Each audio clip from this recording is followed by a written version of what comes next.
अस्सलाम वालेकुम everyone, welcome to my YouTube channel private Raj. आज की वीडियो में हम नस के इंग्लिश सेक्शन के प्रीवियस ईयर के क्वेश्चंस को जो है वो डिटेल में देखेंगे और उसका डिटेल एनालिसिस करेंगे। ये तमाम क्वेश्चंस जो है वो पुराने पेपर्स से जो है वो लिए गए और ख़ास तौर पर ये उन स्टूडेंट्स के लिए बहुत ही ज़्यादा इंपॉर्टेंट है और हेल्पफुल है जो अभी NET 4 का जो है वो एग्ज़ाम देने जाएंगे। तो चलिए शुरू करते हैं और एक एक क्वेश्चंस को हम डिटेल में समझेंगे ताकि आप अपनी प्रिपरेशन को जो है वो और ज़्यादा मजबूत बना सकें। और मुझे पूरा यकीन है कि अगर आप इस वीडियो को प्रॉपर पूरा पूरा देखते हैं और समझ कर प्रैक्टिस करेंगे तो NET 4 में जो है वो आप इंशाल्लाह अच्छा स्कोर कर सकते हैं। तो चले बिना वक्त ज़ाया किए हम इस वीडियो को शुरू करते हैं।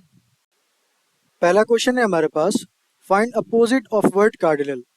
कार्डिनल वर्ड का हमें एंटोनिम बताना है। अब कार्डिनल का मतलब होता है वेरी इंपॉर्टेंट या फंडामेंटल या कोई अहम चीज़, कोई बुनियादी चीज़। तो इसका एंटोनिम क्या हो जाएगा? अनइम्पॉर्टेंट, जो कि हमारे लिए इंपॉर्टेंट ना हो, अहम ना हो। ठीक है। नेक्स्ट है हमारे पास, find the synonym of ravage. इसका मतलब होता है कि डिस्ट्रॉय करना, ठीक है, तबाह करना या रुइन करना। तो इसका सिनोनिम क्या हो जाएगा? रुइन। सेम मीनिंग पूछ रहा है ना आपसे।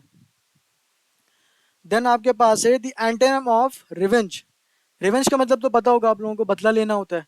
तो इसका एंटोनिम बताना है उल्टा, तो ऑप्शन बी आ जाएगा, फॉरगिवनेस, माफ कर देना। ओके।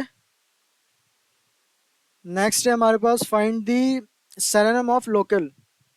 इसका मतलब होता है लोकेशन, ठीक है, या कोई जगह या मुकाम। इसका सिनोनिम बताना है। इसका सिनोनिम क्या हो जाएगा? प्लेस हो जाएगा, ये भी एक कोई जगह होता है। नेक्स्ट क्वेश्चन हमारे पास है, find the synonym of the word abscond. अब एब्सकॉन्ड का मतलब होता है भाग जाना या फरार हो जाना, ठीक है। तो इसका आपसे पूछ रहा है सिनोनिम। तो इसका सिनोनिम क्या होगा? स्केप। स्केप का मतलब भी यही होता है ना, बच निकलना या फरार हो जाना। आगे चलते हैं। Find the synonym of the word soul. अब यहाँ पे ये वाला सोल नहीं है कि अकेला वाला सोल। सोल के दो दो मीनिंग होते हैं ना सोल। एक तो सोल वो भी होता है, ऐसा वर्ब आ रहा होता है कि भाई कोई एक बंदा, सोल। लेकिन यहाँ पे जो सोल है ये वो वाला सोल नहीं है, यहाँ पे जूते वाला सोल है जो जूते के नीचे होता है, शू के नीचे होता है। तो इसका क्या होगा? ऑप्शन सी इसका सिनोनिम हो जाएगा, the under surface of a foot, उसको सोल कहते हैं। आगे है कि find the synonym of the word. अच्छा, ये तो कर लिया ना हमने, फिर से सोल। अच्छा, ये सोल अलग है। Okay okay okay. Find the synonym of the word soul. Soul का मतलब क्या होता है? रूह, ठीक है। या फिर जान। तो इसका सिनोनिम क्या हो जाएगा? स्पिरिट। स्पिरिट का मतलब भी रूह ही होता है। आगे चलते हैं। Find the correct pair of analogy. अब एनालॉजी में ये होता है कि हम रिलेशन देख रहे होते हैं उन दोनों के दरमियान, और फिर हम सेम रिलेशन का नीचे ऑप्शन में ढूंढते हैं कि यार उन दोनों का जो रिलेशन जो सवाल में है क्या वही ऑप्शन में है या नहीं है। जैसे अगर मैं ये क्वेश्चन नंबर 8 पढ़ूं, इसमें एक है टीचर और स्कूल। तो देख के क्या लग रहा है इनके इनके दरमियान रिलेशन क्या है? टीचर जो है वो काम करती है स्कूल में, है ना, टीचर वर्क्स इन स्कूल। तो हमें कोई ऐसा ऑप्शन ढूंढना है जो कि काम करने वाला हो उसके अंदर, जैसे टीचर स्कूल में काम करती है। इसी तरह मैं ऑप्शन कौन सा देख सकता हूँ? ऑप्शन ए आंसर हो सकता है, क्योंकि जो कुक है वो किचन के अंदर काम करता है। तो ऑप्शन ए आंसर हो जाएगा। ठीक है, आगे चलते हैं। Find the correct word of the complete. फिर से एनालॉजी है, कैज़म और अबैस है। इसका मतलब होता है गहरी दरार, कैज़म का मतलब, और अबैस का मतलब भी यही होता है कि बहुत गहरा गड्ढा या दरार। तो यानी कि दोनों सैनोनिम है ना, यानी कि इन दोनों के दरमियान का जो रिलेशन है वो सैनोनिम का है। तो अगर ये वर्ड गैप है तो इसका सैनोनिम हमें ढूंढना होगा, है ना। गैप का सैनोनिम क्या होगा? गैप का सैनोनिम हो जाएगा option, I think C, vent. Vent का मतलब भी सेम होता है कि ओपनिंग या होल, इस तरह की चीज, ठीक है। नेक्स्ट है हमारे पास, find the correct pair of analogy snow drift. Snow drift का, अब स्नो क्या है? बर्फ को कहते हैं, और ड्रिफ्ट, स्नो ड्रिफ्ट के दरमियान का रिलेशन क्या है? यानी कि बर्फ का जो ढेर है ना, ढेर आप कह, सपोज ये कह रहा हूँ कि भाई यहाँ पे बर्फ का ढेर है, लेकिन ये जो बर्फ का ढेर है ना ये हवा से उड़ता हुआ आया है। यानी कि बर्फ जो है हवा से उड़ता हुआ आया और यहाँ आके जमा होता गया है। वो जमा होता गया, जमा होता गया और बर्फ का ढेर बन गया, तो उसको हम बोलते हैं ड्रिफ्ट, स्नो ड्रिफ्ट। ठीक है, तो दोनों के दरमियान क्या, यानी कि हवा से उड़ते हुए यानी कि बर्फ का ढेर जो है जो हवा से जमा हो रहा है। ठीक है, समझ आ रही होगी रिलेशन जो मैं समझाना चाह रहा हूँ। ऑप्शन देख लेते हैं। ऑप्शन इसका हो जाएगा ऑप्शन डी, सैंड और ड्यून। सैंड का मतलब होता है रेत, ठीक है, मिट्टी। और ड्यून का मतलब वही कि जो हवा से जमा हो जाए, यानी कि रेत का ढेर जो है वो हवा से जमा हो जाए। और सवाल में क्या था, बर्फ जो हवा से जमा हो जाए। तो रिलेशन दोनों की सेम है, तो ऑप्शन डी इसका आंसर हो जाएगा। ठीक है। अच्छा, ये सारे सवाल जो है वो पास्ट ईयर के, तो अच्छे से समझना है। हो सकता है कि आपके एग्जाम में आ जाए ये सारे पास्ट ईयर के सवाल। ओके। देन आपके पास नेक्स्ट है choose the correct spelling. Spelling choose ठीक करनी है। ए बी सी तो ऐसे ही नहीं होगा, वर्ड ने अंडरलाइन कर दिया है। तो गलती क्या है यहाँ पे, इसने वाई आई के साथ ओ लगा दी है, हालांकि आर के बाद आना चाहिए था। तो ऑप्शन ए कट जाएगा। बी में इसने फिर से आई के बाद ओ लगा दिया है और आर तो इसमें है ही नहीं, तो ऑप्शन बी भी कट जाएगा। ऑप्शन ऑप्शन सी में इसने आई यूज नहीं किया है, तो ये भी कट जाएगा। ऑप्शन डी इसका करेक्ट आंसर है, इन्वायरमेंट की स्पेलिंग ये करेक्ट है। नेक्स्ट हमारे पास पैसेज है। अब नस के पैसेज का सीन ये है ना कि नस में पैसेजेस जो आ रहे होते हैं वो छोटे छोटे आ रहे होते हैं और बहुत सारे आ रहे होते हैं। ठीक है। और मोस्टली जो है मैक्सिमम अगर आपसे सवाल पूछ ले पैसेज से, तो बहुत ज़्यादा तो 4 सवाल पूछ लेगा, ठीक है, या 3 सवाल पूछ लेगा। लेकिन मोस्टली जो है वो एक पैसेज से 2 सवाल या 1 सवाल ही पूछ रहे होते हैं। और बहुत सारे पैसेज होते हैं एक एक पेपर के अंदर। ठीक है। वैसे ये पैसेज तो काफ़ी नॉर्मल जो नस्ट में पैसेजेस आ रहे होते हैं उससे मुझे थोड़ा सा बड़ा लग रहा है। ठीक है। लेकिन नस्ट में इससे छोटे छोटे पैसेजेस आ रहे होते हैं, ये आपको पता होना चाहिए। तो ये पैसेज जो है ये भी पास्ट ईयर के ही पैसेज है, तो ये पैसेज मैं पढ़ूंगा नहीं। मैं बस जो है आप लोगों को समरी समझा दूंगा और सवालात समरी से हो जाएंगे। ठीक है, इस तरह से समरी समझाऊंगा, तो आप ये पढ़ लेना खुद से। बाकी नीचे जो हमारे पास पैसेजेस आएंगे वो थोड़े छोटे छोटे हैं, तो वो मैं आप लोगों को लाइन बाय लाइन इंशाल्लाह समझाऊंगा। ठीक है। अब ये पैसेज जो है वो एक अलास्का पाइपलाइन के बारे में, इसमें यह बताया गया है कि ये पाइपलाइन दुनिया की सबसे बड़ी और मुश्किल इंजीनियरिंग प्रोजेक्ट है। ठीक है। पाइपलाइन जो है वो आर्टिक ओशन के जमे हुए किनारे से शुरू होती है और तकरीबन 800 माइल तक का सफर तय करती है और दूर तक जाके आइस फ्री सी पोर्ट है वहां तक है ये पूरा पाइपलाइन बिछाया गया है। ठीक है। और ये बता दिया कहाँ से लेकर कहाँ तक बिछाया गया और उसकी डिस्टेंस बता दी 800 माइल। अब इसका मकसद जो है ना वो ये है कि ऑयल फील्ड से क्रूड ऑयल को दूसरी जगह तक पहुंचाना। क्या मकसद है, यानी कि ऑयल को एक जगह से दूसरी जगह पहुंचाना। अब पाइपलाइन बहुत बड़ी है और इसको चलाना भी बहुत ही ज़्यादा मुश्किल है। और इस पाइपलाइन का जो डायामीटर है वो 4 फीट है और इसमें रोज़ाना तकरीबन 84 मिलियन गैलन तक क्रूड ऑयल जो है वो गुजरता है। पाइपलाइन का रास्ता बहुत ही मुश्किल इलाकों से गुजरता है। अब ये इलाके भी आपको जहन में रखना, सवालात आ सकते हैं। ठीक है। ये हवाओं और वादियों और वो जो क्या कहते हैं उसे जो गोल गोल घूम के आता है, आई थिंक थंडर कह रहे होते हैं उसको, क्या कह रहे होते हैं, या घाटियों से होता हुआ गुजरता है। ठीक है। या पहाड़ों से होता हुआ गुजरता है ये पाइपलाइन। ठीक है। पथरीली ज़मीनों से होता हुआ गुजरता है, जंगलों से होता हुआ गुजरता है। ठीक है। नदियों से और दरियाओं से होता हुआ ये पाइपलाइन गुजर रहा है। अब पाइपलाइन का कुछ हिस्सा जो है वो ज़मीन पे, और उस पाइपलाइन का जो शेप है ना वो एच शेप है, स्टील से बना हुआ है। और कुछ हिस्सा वो ज़मीन के अंदर है और कुछ हिस्सा बाहर है। ठीक है। ऐसा इसलिए किया गया है क्योंकि अलास्का का जो मौसम है ना वो बहुत ही सख्त है। ठीक है। उसकी ज़मीन, पत्थर और उस परमाफ्रॉस्ट कहते हैं, यानी कि हमेशा जमी हुई कोई ज़मीन है ना, उस तरह से जो है वो मुख्तलिफ किस्म की है। ठीक है। इस वजह से जो पाइपलाइन का जो रोड है ना वो हर जगह एक जैसा नहीं हो सकता, जाहिर सी बात है। आगे चलते हैं। इसकी जो प्रोजेक्ट की जो इस प्रोजेक्ट को जो बनाया गया है ना उसकी जो खर्चा हुआ है तकरीबन $8 बिलियन हुआ है। ठीक है।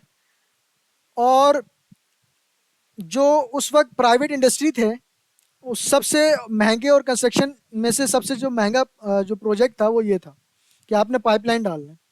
ठीक है। अब इतनी बड़ी जो है वो रकम कोई एक कंपनी तो नहीं दे सकती, इसलिए 8 बड़ी ऑयल कंपनीज ने मिलकर इस कंस्ट्रक्शन को बनाया। ठीक है। ये बात भी इंपॉर्टेंट है कि 8 बड़ी कंपनीज ने मिलकर जो है इसमें जो है कंस्ट्रक्शन में अपना हिस्सा लिया और इसको बनाना है। कंपनी ने जो है अपनी ऑयल फील्ड की के मुताबिक अपना अपना हिस्सा, जितना हिस्सा देना था उन्होंने दे दिया। ठीक है। अब बहुत सी मुश्किलात के बाद, सख्तियों के बाद, मौसम की खराबी के बाद, ठीक है, सामान की कमी के बाद, या मशीन के ख़राब होने के बाद, या मज़दूरों का कभी कभी मज़दूर भी तो काम करना नहीं चाहते, तो मज़दूरों के अख्तलाफात के बाद बावजूद जो ये काम है ना पाइपलाइन का डालने का, वो मुकम्मल हो गया है। ठीक है। और आज भी यहाँ से, और ये पाइपलाइन आज भी काम कर रहा है, और जो है वो क्रूड ऑयल यहाँ से गुजरता है। ठीक है। अब सवालात पे चलते हैं, सवालात कर लेते हैं। The passage is primarily discuss the pipeline. जो पैसेज है वो प्राइमरली क्या डिस्कस कर रहा है? क्या ऑपरेटिंग कॉस्ट डिस्कस कर रहा है? नहीं, उसने तो बस एक ही बार बताया है कि भाई इतना इतना बिलियन डॉलर लगा है।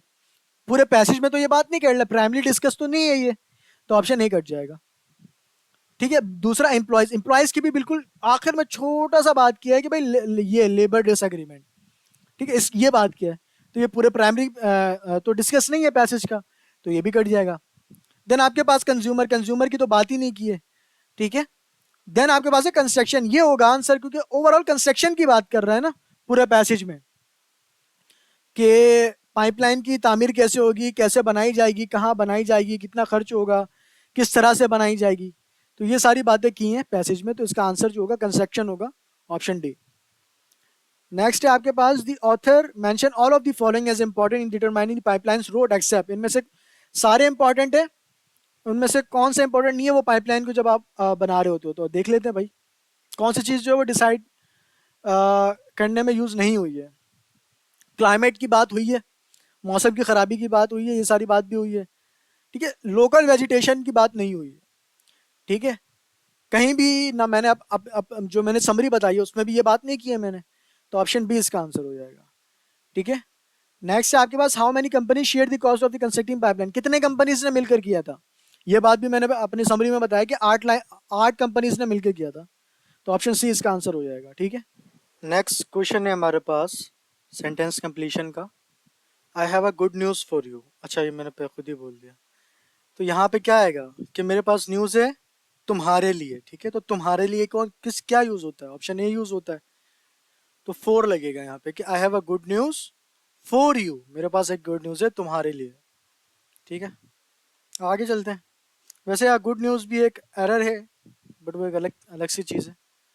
आगे चलते हैं। नेक्स्ट है हमारे पास, he said to me dash. तो ऑप्शन ए जो है वो तो डायरेक्ट स्पीच में आते ही नहीं है, तो ऑप्शन ए कट जाएगा। ऑप्शन बी देखते हैं। ऑप्शन बी में लिखा हुआ है, हाँ ऑप्शन बी ठीक है। ठीक है। When did I go there. Option C देख लेते हैं। ऑप्शन सी में हेल्पिंग वर्ब भी नहीं है। ऑप्शन डी, ऑप्शन डी तो ग्रामर ही इसमें जो है ना गलत लिखा हुआ है, तो उसका आंसर हो जाएगा ऑप्शन बी। ठीक है। आगे चलते हैं। अब यहाँ पे जो है वोकैब हमें पुट करके देखना है सेंटेंस में कि ये मीनिंग क्रिएट कर रहा है या नहीं कर रहा। तो the sheer diversity of the tropical plant represent a seemingly dash shows of a raw material of which only a few had been utilized। यानी कि ट्रॉपिकल प्लांट, इसको मैं अपने खुद से बताना चाहूँ तो ये कुछ इस तरह से हो सकता है कि भाई ट्रॉपिकल प्लांट इतनी ज़्यादा है कि लगता है उनसे रॉ मटेरियल कभी ख़त्म नहीं होगा। ठीक है। तो जो ख़त्म नहीं होगा ये मैंने अपनी तरफ से लगा है, क्योंकि उसमें इतना ज़्यादा है कि भाई ऐसा लगता है कि भाई ख़त्म ही नहीं होगा, तो उसका आंसर क्या होगा? Option D. ऑप्शन डी का मतलब क्या होता है? जो कभी ख़त्म ना हो। आगे चलते हैं। For the centuries animals have been used as dash for people in experiment to access the effect of the therapeutic. आगे का खैर चिल से ना, यहाँ तक अगर मैंने पढ़ा है तो क्या मतलब है कि एनिमल्स को जो है वो, अगर मैं इसको सही करूँ तो ये होगा ना, एनिमल्स को ह्यूमन की जगह एक्सपेरिमेंट में यूज़ किया जा रहा है ना, यही लिखा हुआ ना कि animals have been used as dash for people. तो यहाँ पे क्या आएगा? एनिमल्स को ऐसा जो है वो पीपल की जगह इस्तेमाल किया जा रहा है एक्सपेरिमेंट में।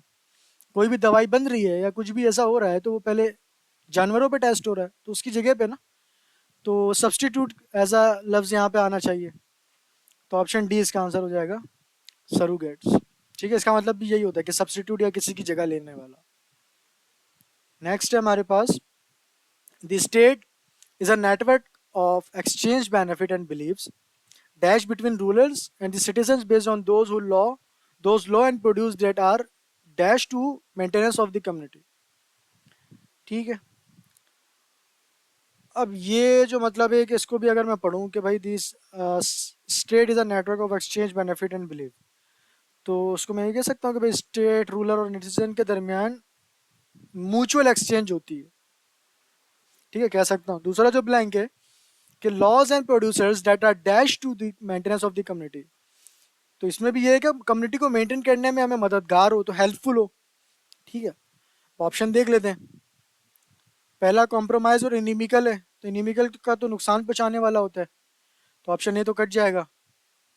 कम्युनिटी में को मेंटेन करना है, नुकसान नहीं पहुंचाना. ठीक है, तो बी है हमारे पास इंटरप्रेटेंस और सब्सिडरी, सेकेंडरी हो जाएगा, ये भी फिट नहीं हो रहा. ठीक है, ऑप्शन सी है हमारे पास काउंटर पॉइंट यानी कि कंट्रास्ट और इंसिडेंटल, यानी कि फिर से जो है ना इसका सेकेंडरी फिर से फिट नहीं हो रहा है, ये इंसिडेंटल अगर आप इसमें पुट कर दो.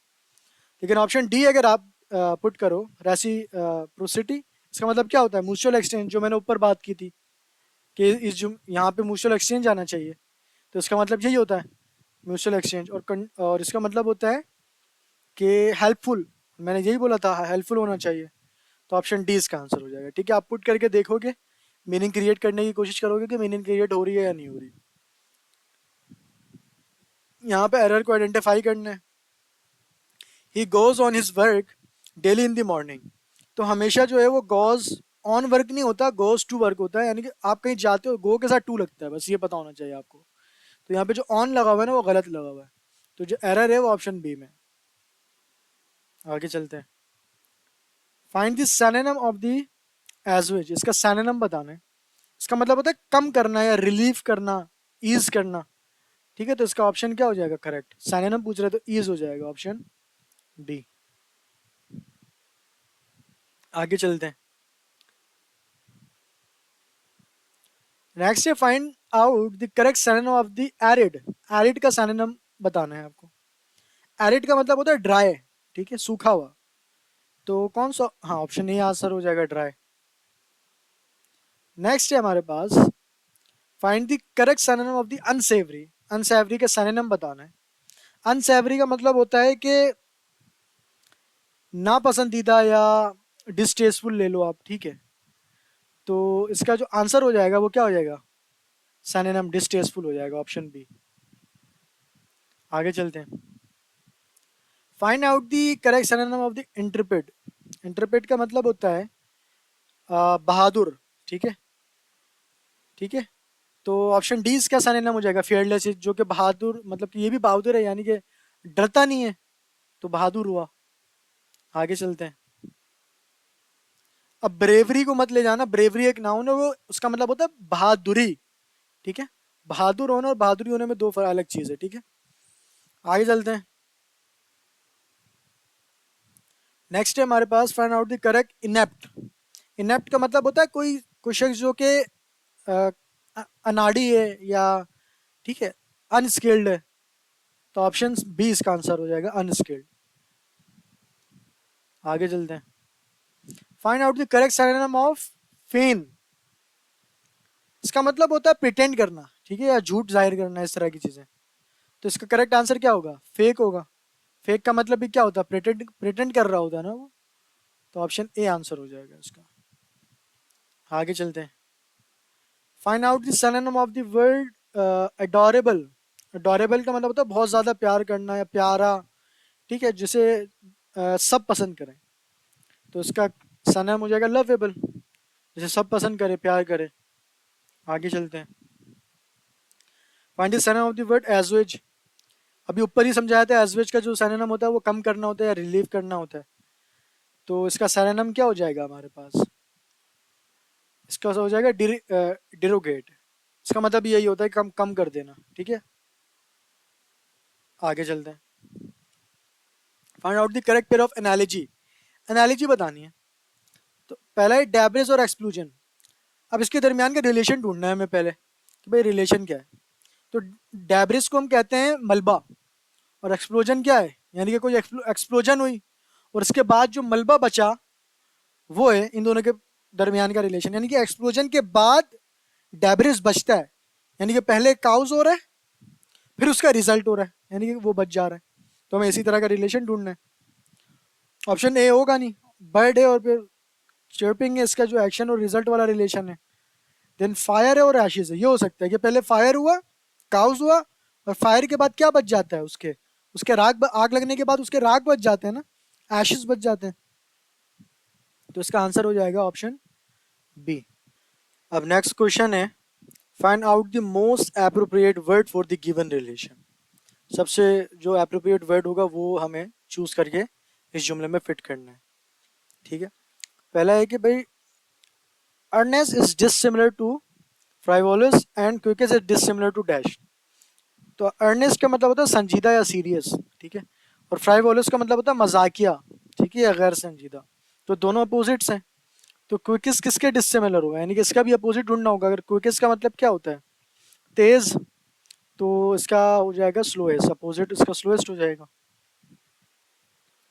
आगे चलते हैं, choose the correct spelling.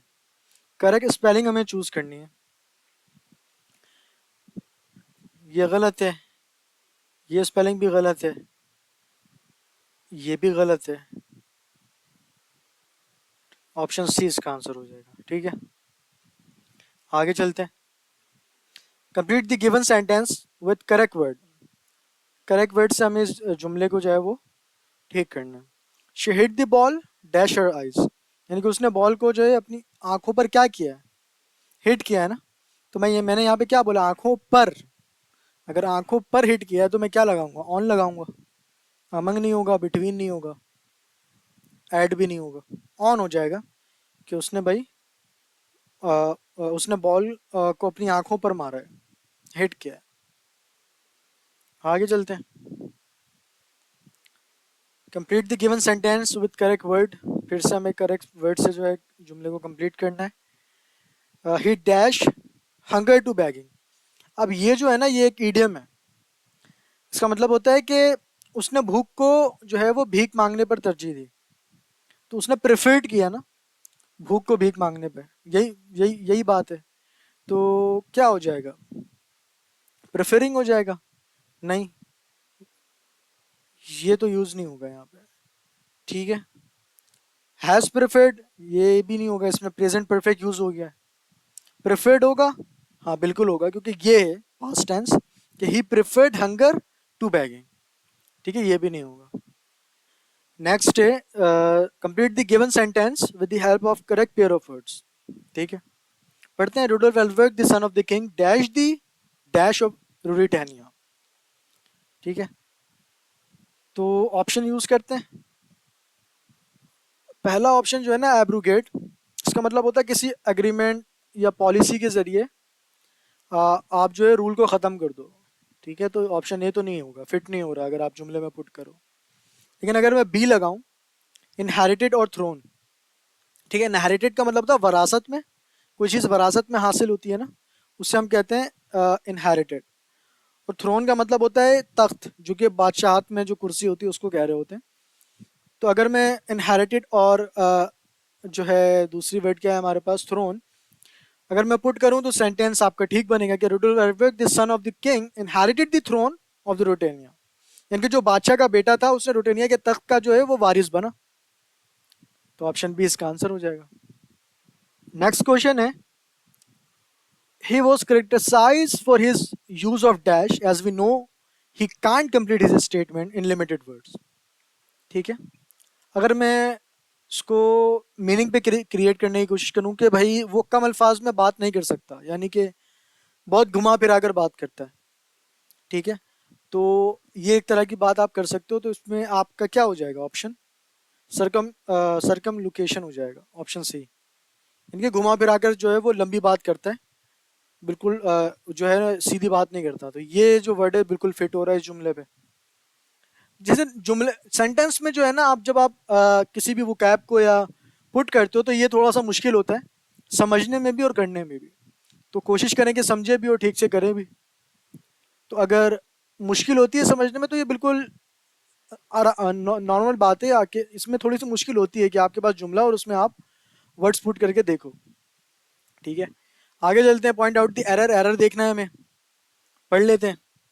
There were fish from different countries of the world.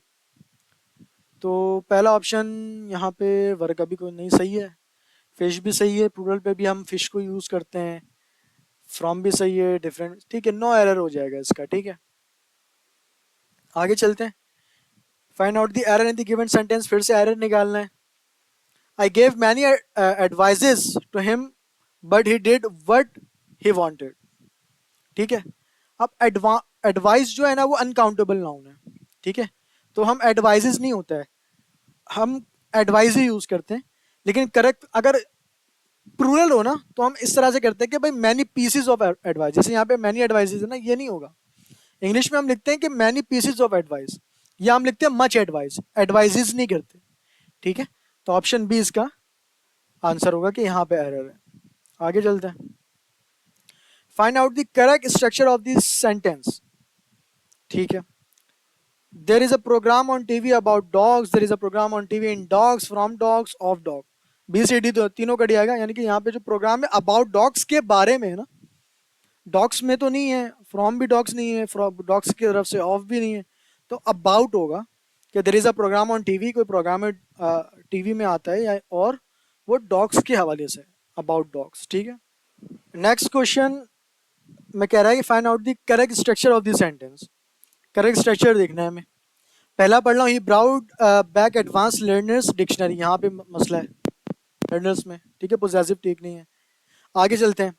ये ब्रिंग बैक एडवांसिंग, फिर से यहाँ पे लर्नर आ गया। ऑप्शन सी देखो, ये bring back advance learners dictionary. अब ये जो पोजेसिव है ना ये सही है, ऑप्शन सी में जो इस्तेमाल हुआ है, तो ऑप्शन सी इसका आंसर हो जाएगा। डी में फिर से इसने लर्न्स कर दिया। ओके, पोजेसिव फॉर्म का सवाल था ये। आगे चलते हैं। वर्क हार्ड और don't cry over the split of milk. ठीक है, what type of sentence is this, यानी कि मेहनत करो वरना बाद में पछताना पड़ेगा। तो ये क्या है, कोई रिप्लाई है, कोई फैक्ट है, कोई क्वेश्चन है, या कोई सजेशन है? सजेशन है ना, कोई सजेस्ट कर रहा है कि भाई मेहनत करो ताकि बाद में आपको पछताना ना पड़े। आगे आपके पास find out the synonym of the accomplice. Synonym बताना है।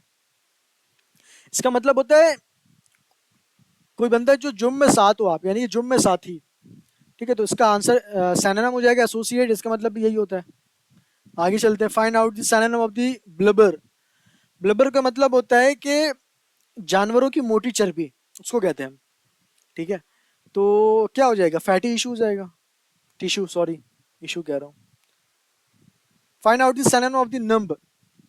नम्ब का मतलब होता है बेहिस इंसान या इस तरह की चीज। ठीक है, तो इसका जो सिनोनिम हो जाएगा वो इनसेंसिटिव हो जाएगा, सेम चीज, सेम मीनिंग होती है। ईगो है, ईगो का मतलब यही होता है सेल्फ या खुद की कीमत या अहमियत, तो ऑप्शन सी इसका हो जाएगा करेक्ट आंसर, सेल्फ रिस्पेक्ट।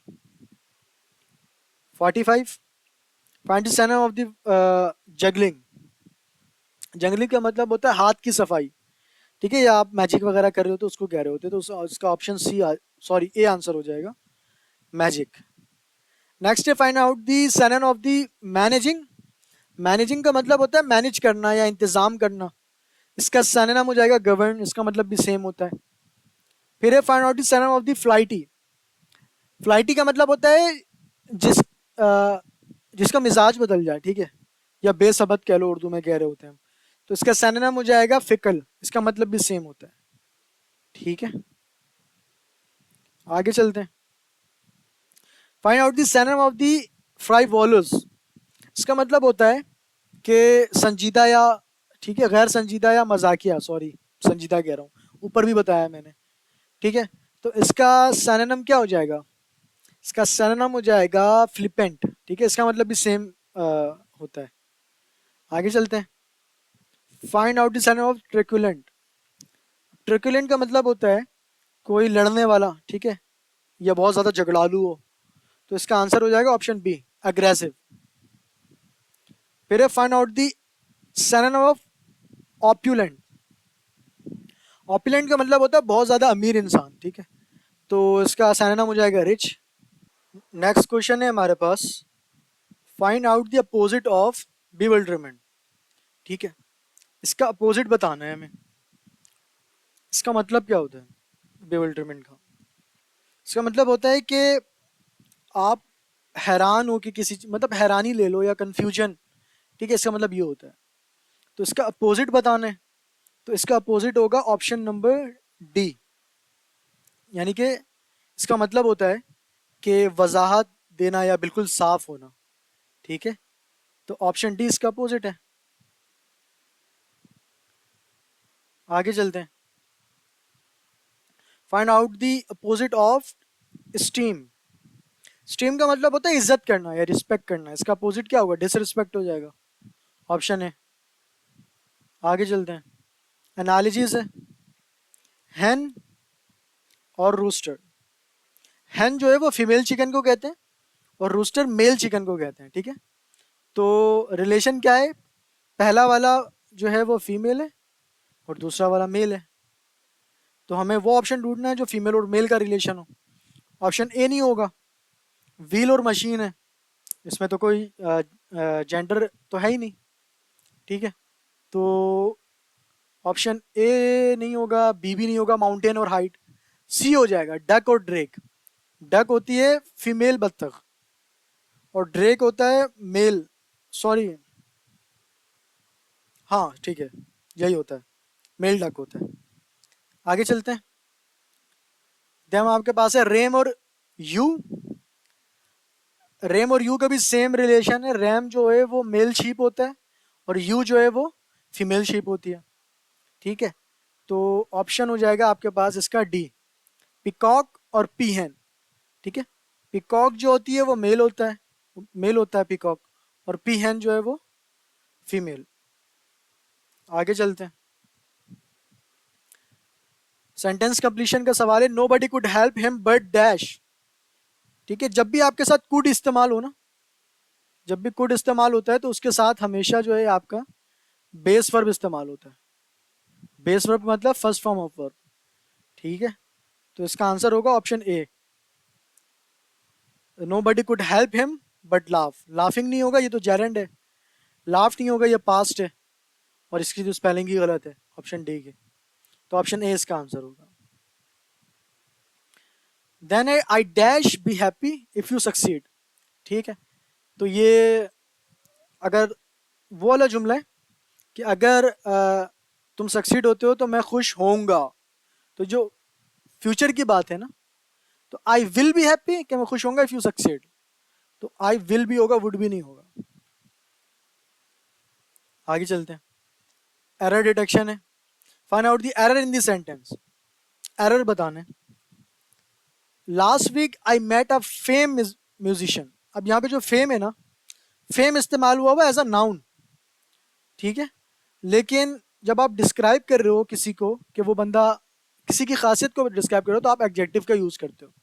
तो फेम नहीं होगा, फेमस होना चाहिए यहाँ पे। तो फेम जो है वो गलत है, ऑप्शन डी इसका आंसर हो जाएगा। ठीक है, आगे चलते हैं। सेंटेंस करेक्शन का सवाल है, choose the correct sentence. 58, there was a lawyer who stood alone against the murder of the innocent citizens. तो इसमें तो आई थिंक ग्रामेटिकली कोई एरर नहीं है। ठीक है, देन आपके पास ऑप्शन बी है, he did not care about his reputation. अब क्योंकि इसने डिड नॉट लगा दिया ना, तो आगे जो आएगा आपका, आगे फिर से बेस वर्ब आएगा। आ रही बात समझ में? केयर्ड नहीं इस्तेमाल होगा, वर्ब की फर्स्ट फॉर्म इस्तेमाल होती है। तो ये केयर्ड है, तो ये ऑप्शन गलत हो गया। फर्स्ट फॉर्म होनी चाहिए, केयर होनी चाहिए थी। Going against them did not hurt it, फिर से डिड नॉट है और फिर इसने यहाँ पे हर्ट इट लगा दिया, तो ये भी हर्ट होगा, हर्ट इट नहीं होगा। ठीक है, अगर there is many lawyers in the court. अब यहाँ पे मैनी लॉयर्स है ना, मैनी लॉयर्स है मतलब प्लूरल है, सब्जेक्ट वर्ब अग्रीमेंट का सवाल है, तो पीछे वाला भी क्या होना चाहिए? प्लूरल होना चाहिए। तो देयर इज नहीं होगा, यहाँ पे देयर आर होगा, तो ये ऑप्शन भी गलत है। तो इसका आंसर क्या हो जाएगा? ऑप्शन नंबर ए हो जाएगा। नेक्स्ट है हमारे पास स्पेलिंग का सवाल, find out the correct spelling of the word. ठीक है, मैडोर्स पता नहीं क्या लिखा हुआ, ये भी नहीं होगा, ये भी नहीं होगा, आखिर में आर लगा दिया इसने। ये भी CIR और मेडियोसिर करके कोई ऐसा कुछ नहीं होगा, तो आपका ऑप्शन हो जाएगा सी। ठीक है, ये सारे स्पेलिंग आप याद कर लो, पास ईयर के क्वेश्चन है सारे। देन आपके पास है find out the correct spelling of the word embezzled. तो ऑप्शन ए इसका आंसर हो जाएगा, ये स्पेलिंग सही है। ठीक है, डबल जेड आता है, यहाँ पे डबल जेड इस्तेमाल नहीं हुआ है। यहाँ पे डबल जेड इस्तेमाल हुआ है तो ई इस्तेमाल नहीं किया है। ठीक है, यहाँ पे डबल जेड इस्तेमाल किया है, ई भी इस्तेमाल किया है, तो यहाँ पे बी का इस्तेमाल नहीं किया है। ठीक है, आगे चलते हैं। Find out the synonym of the rich and wealthy. Rich और वेल्दी का सैनम बताने। रिच और वेल्दी का मतलब होता है अमीर, तो इसका सैनम हो जाएगा वेल ऑफ। इसका मतलब भी सेम होता है। आगे चलते हैं। Find out the synonym of the facsimile. ठीक है, तो इसका मतलब होता है आपका कॉपी करना। ठीक है, एग्जैक्ट कॉपी करना। तो इसका सैनम हो जाएगा आपके पास duplicate, option D. Then find the synonym of the word of elaborate. ठीक है, इलेबोरेट का मतलब तो पता ही होगा, डिटेल में बताना। तो इसका सैनम हो जाएगा detailed, option C. Find the synonym of the word litigious या लिटिशियस, जो भी आप प्रोनाउंस करो इसे। इसका मतलब होता है काफी लड़ने वाला। ठीक है, या झगड़ालू कह लो। तो इसका सैनम हो जाएगा ऑप्शन बी, कंपैटिव। इसका मतलब भी सेम होता है।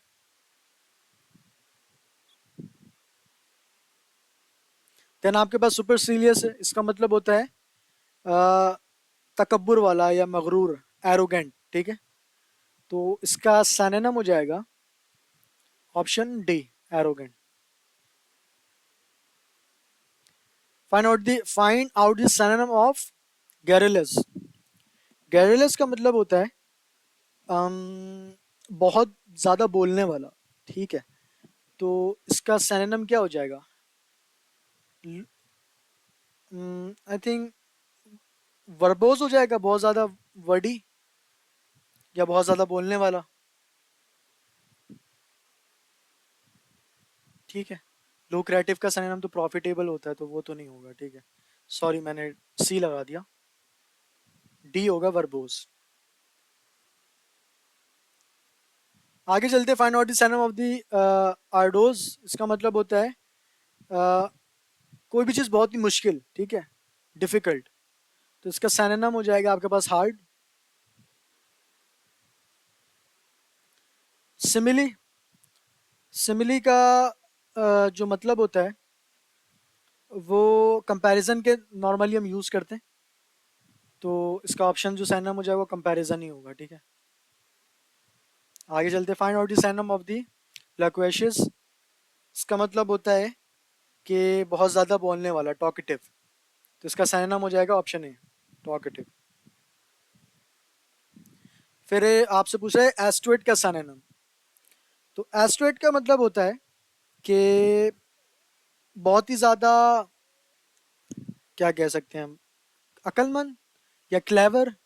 ठीक है, या तेज जहन वाला। ठीक है, तो ऑप्शन देख लेते हैं इसका कौन सा सैनम होगा।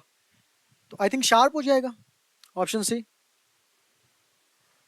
अब नेक्स्ट क्वेश्चन है हमारे पास, find the opposite of sinister. Sinister का अपोजिट बताना है। अब सिनिस्टर का मतलब होता है बहुत ही बुरा या एविल। ठीक है, तो इसका अपोजिट क्या हो जाएगा? Auspicious, option B. इसका मतलब होता है बहुत ही मुबारक या गुड, तो ऑप्शन बी इसका आंसर हो जाएगा। आगे चलते हैं, find out the opposite of the blond. ठीक है, इसका मतलब होता है अ, हल्के और सुनहरे रंग के बाल। ठीक है, तो इसका अपोजिट क्या हो जाएगा? डार्क, यानी कि डार्क, डार्क बाल हो जाएगा। आगे चलते हैं, सेंटेंस कंप्लीकेशन का सवाल है। Look, my friend is playing with fluid और डैश एल्स। यानी कि मेरा जो दोस्त है वो फ्लूइड और डैश में कुछ और जो है वो चीज़ बजा रहा है। तो कुछ और में क्या आएगा? समथिंग एल्स आ जाएगा। यानी कि my friend is playing with fluid और समथिंग एल्स, यानी कि मेरा दोस्त फ्लूइड या कोई और चीज़ बजा रहा है। ठीक है, हर चीज नहीं बजा रहा, एनीथिंग नहीं होगा, नथिंग भी नहीं होगा, समबडी भी नहीं होगा, तो ऑप्शन ए आंसर होगा। ठीक है, बाकी सारे गलत हैं। आगे चलते हैं। Which part of the speech is represented by the word resistant in the given sentence? अच्छा भाई, my watch is water resistant. ठीक है, तो ये जो रेजिस्टेंट किस चीज को डिस्क्राइब कर रहा है? वॉच को डिस्क्राइब कर रहा है ना, कि वॉच वाटर रेजिस्टेंस है। तो जो नाउन को डिस्क्राइब करता है वो एडजेक्टिव होता है, तो ऑप्शन बी इसका आंसर हो जाएगा। आगे चलते हैं, एनालिसिस का सवाल है। बोन और रिब। अब बोन क्या है? ओवरऑल बोन, बोन होता है, होल होता है। और रिब क्या होता है? उसकी उसका पार्ट होता है ना, यानी कि बहुत सारे बोन है, उसका एक पार्ट है रिब। तो हमें निकालना होल और पार्ट का रिलेशन है, तो ऑप्शन ए ही हो जाएगा, यानी कि फ्लावर होल है और उसका एक पार्ट क्या है? स्टिग्मा है।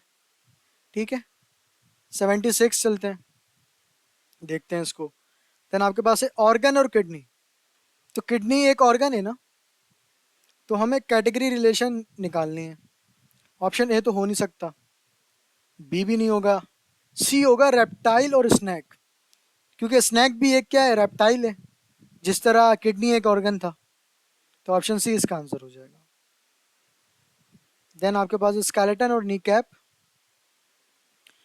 अब नी कैप जो है वो स्केलेटन का एक पार्ट है, तो हमें भी इसी रिलेशन का कोई ढूंढना पड़ेगा। इसी तरह ऑप्शन डी देखो, पेन और निब। क्या निब भी पेन का पार्ट है? बिल्कुल, तो ऑप्शन डी आंसर हो जाएगा। आगे सेंटेंस इंप्रूवमेंट का सवाल है। Engineers has done so many wonders yet they are not recognised. अब यहाँ पे इंजीनियर्स हैं, प्लूरल है ना, तो यहाँ पे क्या होना चाहिए था? हैव होना चाहिए था, लेकिन यहाँ पे तो इसने तो हैज लगा दिया, तो ये गलत हो जाएगा। ठीक है, या तो इंजीनियर होना चाहिए तो हैज सही है, या तो अगर इंजीनियर्स है तो हैव होना चाहिए। ठीक है, आगे Henry Black and Atkinson are famous. तो ठीक है, ये दो लोग हैं और यहाँ पे आर लगाया हुआ, ऑप्शन बी ठीक है। ऑप्शन सी है, mister black make a huge project yet he is unknown. अब मिस्टर ब्लैक कौन है? सिंगुलर बंदा है ना, तो यहाँ पे जो वर्ब होगा वो भी सिंगुलर होना चाहिए, तो ये तो मेक लगाया हुआ, इसको मेक्स होना चाहिए था। तो ऑप्शन सी भी गलत है, सारे सब्जेक्ट अग्रीमेंट के रूल्स हैं, तो ऑप्शन सी भी गलत हो जाएगा, ऑप्शन बी इसका आंसर होगा। 79 देख लेते हैं, स्पेलिंग का सवाल है, एक्स्ट्रा ऑर्डनरी। तो इसमें ऑर्डनरी के आगे ये वाले इससे यहाँ पे गलती की है, इसने ई लगा दिया है। ये ऑप्शन बी ठीक है, एक्स्ट्रा ठीक है, ऑर्डिनरी की भी स्पेलिंग भी ठीक है। यहाँ पे एक्स्ट्रा की जो है ठीक है, लेकिन ऑर्डिनरी में जो है इसने ए नहीं लगाया है। यहाँ पे भी एक्स्ट्रा ठीक है, लेकिन यहाँ पे ओ ही नहीं लगाया ऑर्डिनरी से पहले, तो ऑप्शन बी इसका आंसर हो जाएगा। आगे चलते हैं 80 पे। Find out the correct spelling of the word. तो ऑप्शन ए इसका आंसर हो जाएगा। ठीक है, इंक्यूबेंट।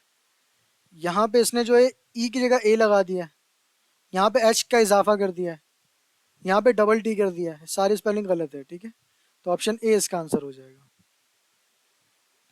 81 वो कैप का सवाल है।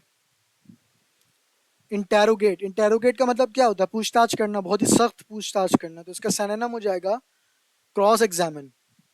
ठीक है, क्रॉस एग्जामिन का मतलब क्या होता है? इसका मतलब भी सेम होता है। ठीक है, पूछताछ वगैरह करना।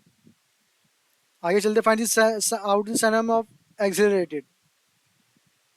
इसका मतलब क्या होता है? इसका मतलब होता है बहुत ज़्यादा खुश होना। ठीक है, तो इसका आंसर हो जाएगा ऑप्शन डी, इलेट। इसका आंसर भी सेम, मतलब भी सेम होता है। ठीक है, आगे चलते हैं 83 पे। 83 है आपके पास, find out the synonym of empirical. Empirical का सिनोनिम बताना है। एम्पेरिकल का मतलब होता है फैक्ट और ऑब्जर्वेशन बेस्ड डेटा को कह रहे होते हैं। ठीक है, तो उसका सिनोनिम क्या हो जाएगा? फैक्चुअल हो जाएगा। आगे चलते हैं, find out the synonym of apathy. ठीक है, इसका मतलब होता है कि किसी चीज़ में दिलचस्पी ना होना, डिसलाइक होना या इस तरह की चीज़ें, तो इसका सिनोनिम हो जाएगा lack of interest, option C. Next है lack, find out the synonym of the, इसको प्रोनाउंस किस तरह से करेंगे हम? सैक्रिलीजियस। तो इसका मतलब होता है कि मुकद्दस चीज़ों की बेहुरमती करना, ठीक है। सैक्री रिलीजियस, अच्छा रिलीजियस वाला, ठीक है ठीक है, सैक रिलीजियस आप इसको प्रोनाउंस करोगे, और इसका मतलब होता है कि मुकद्दस चीज़ों की आप बेहुरमती कर दो, ठीक है। तो इसका सिनोनिम हो जाएगा प्रोफेन।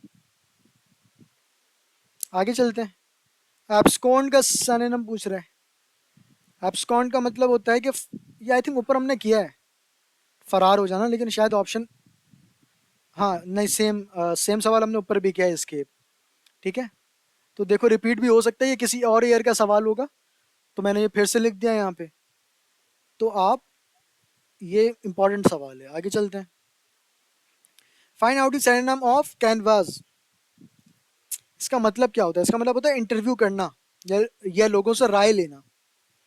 तो इसका सिनोनिम भी इंटरव्यू हो जाएगा। Then find out the synonym of credible. Credible का मतलब तो काबिल यकीन दिलाना होता है, या काबिल यकीन होता है, या एक्सेप्टेबल होता है। तो ऑप्शन ए हो जाएगा इसका आंसर। क्रेडिबल का जो सिनोनिम हो जाएगा वो एक्सेप्टेबल हो जाएगा। आगे चलते हैं। Find out the synonym of abbreviate. Abbreviate का मतलब क्या होता है? शॉर्ट कर देना, छोटा कर देना, ठीक है। किसी भी वर्ड का एब्रीविएशन, जैसे हम सीपीयू का कहते हैं भाई एब्रीविएशन बताओ, तो हम फिर उसका सीपीयू का अलग अलग बताते हैं, सेंट्रल प्रोसेसिंग यूनिट। तो हमने सेंट्रल प्रोसेसिंग यूनिट को क्या कर दिया? छोटा कर दिया सीपीयू में। तो ऑप्शन बी इसका आंसर हो जाएगा, सिनोनिम। अब नेक्स्ट है, find out the synonym of abject. Abject का सिनोनिम बताना है, ठीक है। एब्जेक्ट का मतलब होता है इंतहाई, आप कह लो कि बुरा, या जलील कह लो, ठीक है। बहुत ही जो है वो जलील कह लो, ठीक है, इंतहाई जलील, इसका मतलब ये होता है। तो इसका सिनोनिम हो जाएगा ऑप्शन बी। इसका मतलब भी सेम होता है, ठीक है। बहुत ही जलील हालत में, इस तरह की चीज़ें, वो आपका कहलाता है क्या? एब्जेक्ट का सिनोनिम होता है। आगे चलते हैं। Find out the antonym of tacit. अब टैसिट का मतलब होता है अनस्पोकन, ठीक है। तो इसका अपोजिट क्या होगा? बहुत ही ज्यादा बोलने वाला, अगर अनस्पोकन है तो इसका हो जाएगा आपके पास ऑप्शन बी, एक्सप्लिसिट, ठीक है। आगे चलते हैं 92 पे। 92 है, find out the antonym of indefensible, ठीक है।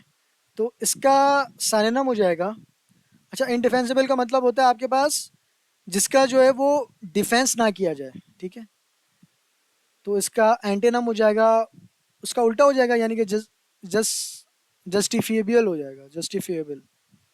इसका मतलब होता है कि जिसका दिफा किया जाए। दिफा मतलब होता है प्रोटेक्ट करना, ठीक है। उर्दू में कह रहा हूँ, दिफा करना। देन आपके पास 93 है, सेंटेंस कंप्लीशन का सवाल है। An internationalist take dash view of the world. अब जो इंटरनेशनलिस्ट का मतलब ये होता है कि वो शख्स जो कि पूरे मुल्क के बारे में जो है ना वो सोचता हो, या राय रखता हो, पूरी दुनिया, सॉरी पूरी दुनिया के बारे में, पूरी मुल्क कह रहा हूँ मैं। तो जब, तो यहाँ पे कह रहा है internationalist take dash view of the world, तो पूरे दुनिया का क्या रखेगा वो? तो मैं जो मैं क्या कह रहा हूँ, पूरी दुनिया, तो होल वर्ल्ड कहूंगा ना मैं, कि जो इंटरनेशनलिस्ट है वो टेक करता है whole whole view of the world, ठीक है। Then we set on the grass dash the event at college, ठीक है। यानी कि हम जो है वो इवेंट के दौरान ग्रास पे बैठे हुए थे। तो मैंने क्या लफ्ज इस्तेमाल किया? दौरान इस्तेमाल किया, कि इवेंट के दौरान वो ग्रास पे बैठे हुए थे। तो इसका आंसर क्या होगा? ड्यूरिंग ना, दौरान यही मतलब होता है इसका। During the event at the college we set on the grass. Then आपके पास स्पेलिंग का सवाल है। इम्परमिसिबल का जो आंसर होगा वो ये होगा, ऑप्शन बी, ठीक है। डबल एस यहाँ पे इस्तेमाल नहीं हुआ हुआ है, तो ये कट जाएगा। यहाँ पे भी डबल इस्तेमाल एस नहीं इस्तेमाल हुआ हुआ है, यहाँ पे हुआ हुआ है लेकिन ए इस्तेमाल कर दिया है, ठीक है। तो ऑप्शन डी भी कट जाएगा। अब नेक्स्ट है हमारे पास बैंक, ठीक है। इसका जो करेक्ट आंसर होगा वो ऑप्शन सी और डी दोनों हो सकता है, ठीक है। दोनों की स्पेलिंग सेम है, तो आप सी कर लो या डी कर लो, बात एक ही है। ओके, आगे चलते हैं 96 पे। एनालिसिस का सवाल है, एंगर और इंसल्ट। सीन क्या है कि जब इनके दरमियान का रिलेशन अगर मैं निकालूं तो पहले अगर इंसल्ट होती है तो इंसान को गुस्सा आता है कि मेरी इंसल्ट हो रही है, ठीक है। तो इंसल्ट, तो रिलेशन क्या, इंसल्ट होती है तो फिर गुस्सा आता है, यानी कि पहले काउज है फिर उसका इफेक्ट है। तो इसका आंसर क्या हो जाएगा? ऑप्शन ए है लव और हेट, ये तो अपोजिट है। देन है हैप्पीनेस और स्माइल, खुशी होती है तो स्माइल आती है, ये बिल्कुल ठीक है। तो ऑप्शन बी इसका आंसर है। आगे चलते हैं। ऑथर बुक साइंटिस्ट तो क्या होगा, ठीक है। अगर ऑथर बुक लिखता है तो साइंटिस्ट क्या करता है, इन्वेंशन करता है। तो ऑप्शन ए इसका आंसर हो जाएगा। आगे चलते हैं। देन आपके पास ब्रास और एलॉय, ब्रास क्या एक एलॉय है ना, तो अगर ब्रास एक एलॉय है तो ऑप्शन ए देखो, ग्रेनाइट और रॉक, तो ग्रेनाइट भी एक रॉक है, तो ऑप्शन ए इसका आंसर हो जाएगा। अब नेक्स्ट क्वेश्चन है हमारे पास, find out the synonym of apt, ठीक है। एप्ट का मतलब होता है बहुत ही ज़्यादा अप्रोप्रिएट या सुइटेबल, ठीक है। तो इसका आंसर क्या हो जाएगा? ऑप्शन बी इसका आंसर हो जाएगा। अब नेक्स्ट क्वेश्चन है हमारे पास, find out the synonym of aesthetic, ठीक है। एस्थेटिक का हमें सिनोनिम बताना है, ठीक है। एस्थेटिक का मतलब क्या होता है? खूबसूरती से मुताल्लिक होती है कोई चीज़, ठीक है, या पसंद होना है कोई ब्यूटीफुल चीज़। तो ऑप्शन डी इसका आंसर हो जाएगा। नेक्स्ट है find out the synonym of ignite, ignite का सिनोनिम बताना है। अब इग्नाइट का मतलब होता है आग, आग जलाना, ठीक है। तो इसका जो सिनोनिम हो जाएगा ना, वो जाएगा ऑप्शन ए, किंडल। इसका मतलब भी सेम होता है कि आग जलाना। ओके, आगे चलते हैं। Find out the synonym of allot, allot का मतलब होता है कि तकसीम करना या असाइन करना, ठीक है। इसका सिनोनिम पूछ रहा है, तो ऑप्शन बी हो जाएगा, टू असाइन। ओके, आगे चलते हैं। नेक्स्ट है फाइंड द सिनोनिम ऑफ एट्रोफाई, एट्रोफाई का मतलब होता है कि कमज़ोर हो जाना या बहुत ही ज़्यादा सुखड़ जाना या वेस्ट वेस्ट हो जाना। तो ऑप्शन सी इसका आंसर हो जाएगा, वेस्ट, क्योंकि सिनोनिम पूछ रहा है ना आपसे, सेम आंसर देना है आपको। देन आपके पास है find out the synonym of annihilate, इसका मतलब होता है बिल्कुल तबाह कर देना, डिस्ट्रॉय कर देना, ठीक है। तो क्या हो जाएगा? वाइप आउट हो जाएगा, सिनोनिम पूछ रहा है ना आपसे। बिल्कुल वाइप आउट कर देना, तबाह कर देना, बिल्कुल सफ़े हस्ती से मिटा देना, वाइप आउट उसका सिनोनिम हो जाएगा, ठीक है, डी। देन 106 है, find out the synonym of beaker, इसका मतलब क्या होता है? छोटी छोटी बातों पर बहुत ही ज़्यादा झगड़ा करना। तो इसका सिनोनिम हो जाएगा आपके पास, क्वेरल ऑन प्रेटी मैटर्स, इसका मतलब भी सेम होता है। Then find out the synonym of embark, embark का मतलब होता है शुरू करना या बिगिन करना, ठीक है। तो इसका सिनोनिम हो जाएगा कॉमन्स, इसका मतलब भी यही होता है, शुरू करना। अब एंटोनिम्स हैं,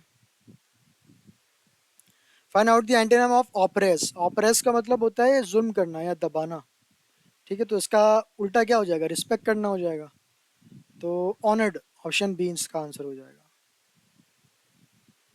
then find out the antonym of gregarious, इसका मतलब होता है कि बहुत ही ज़्यादा लोगों के साथ रहना पसंद करने वाला या मिलनसार बंदा, ठीक है।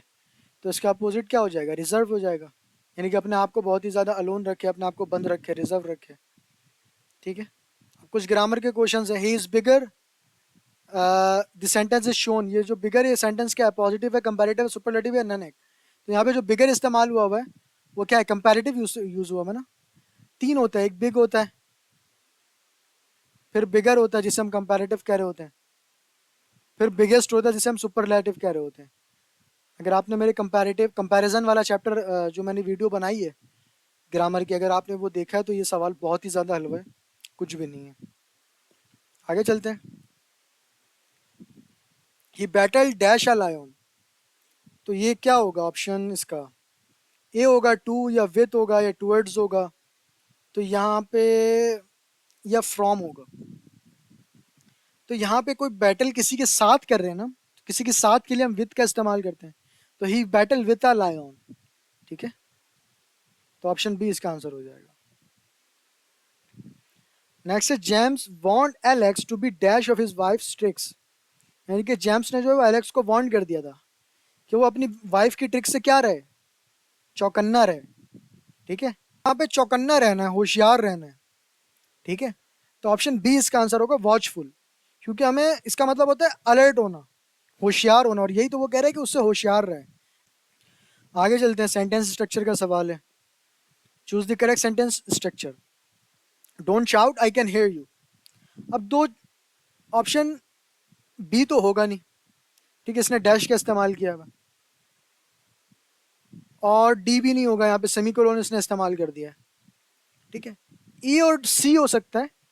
ठीक है, दोनों हो सकता है, देखो दोनों करेक्ट है, लेकिन हम ए को चूज करेंगे, क्योंकि जब भी आप ग्रामेटिकल टर्म में जो है ना, जब भी आप ग्रामर की बुक में जो न्यूट्रल सेंटेंस में जो है हम पीरियड का इस्तेमाल करते हैं, ये स्टैंडर्ड फॉर्म है, तो हम ऑप्शन ए के साथ चलेंगे। ठीक है, ऑप्शन सी भी हो सकता है, गलत नहीं है, लेकिन हम ऑप्शन ए के साथ चलेंगे। देन आपके पास एनालॉजी है शीप और वूल का, तो रिलेशन क्या है, शीप से वूल मिलती है, तो ऑप्शन ए है सिल्क वॉर्म और सिल्क, तो सिल्क वॉर्म से क्या मिलता है हमें, सिल्क सिल्क मिलता है, तो ऑप्शन ए इसका आंसर हो जाए। अब नेक्स्ट हमारे पास पैसेज है, ये भी देख लेते हैं।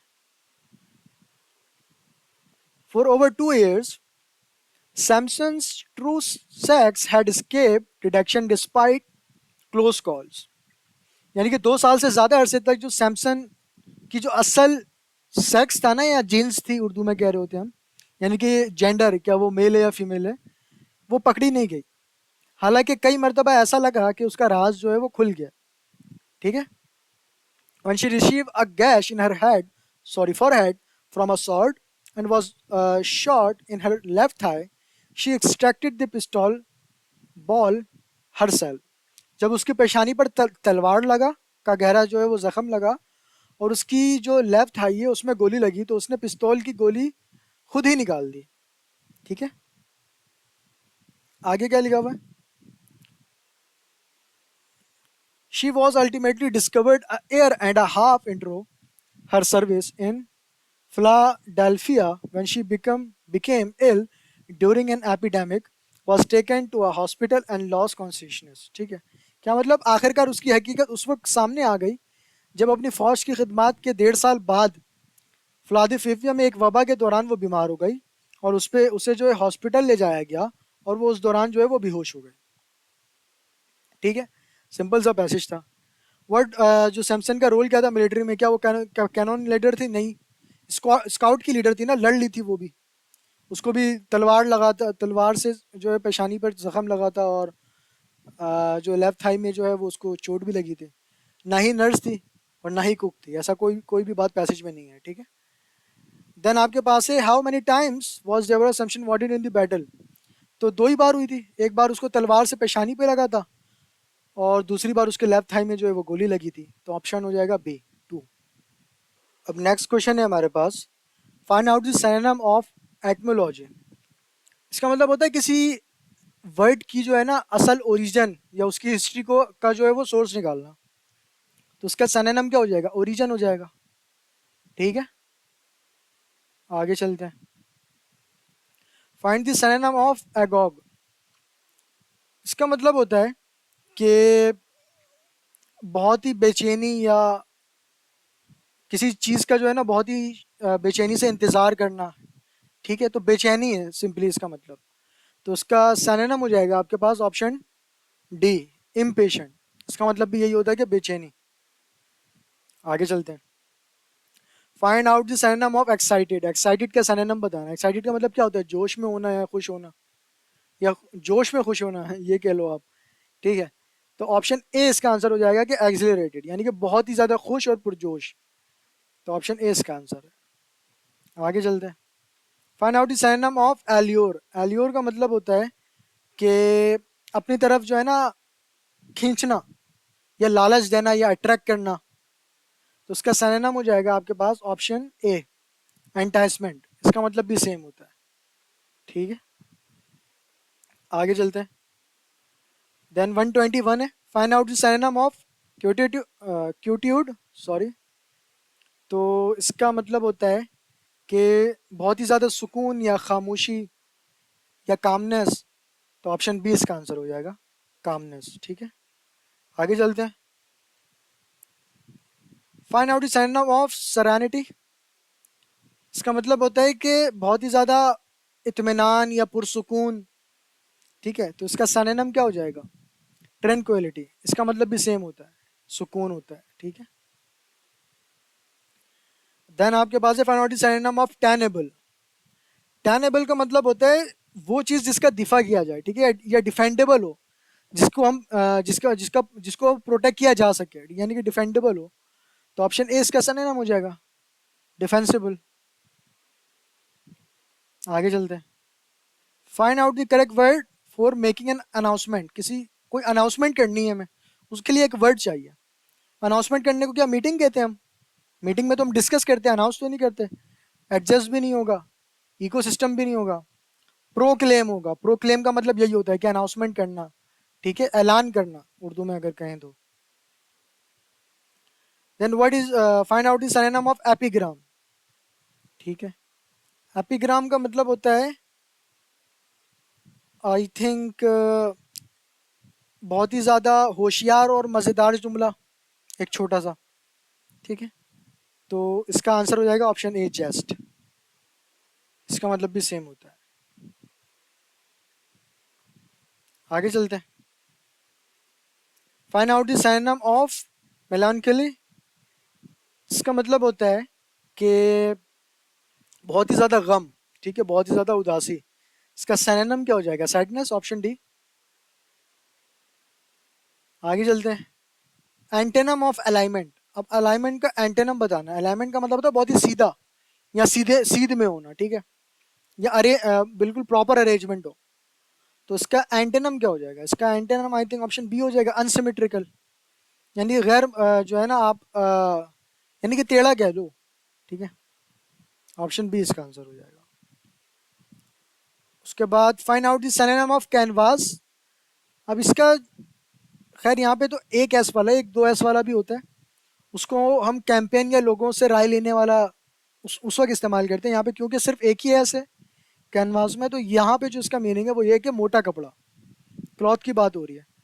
तो इसका जो सिनोनिम हो जाएगा वो हो जाएगा कोर्स क्लॉथ, ठीक है। इसका मतलब भी सेम होता है। आगे चलते हैं।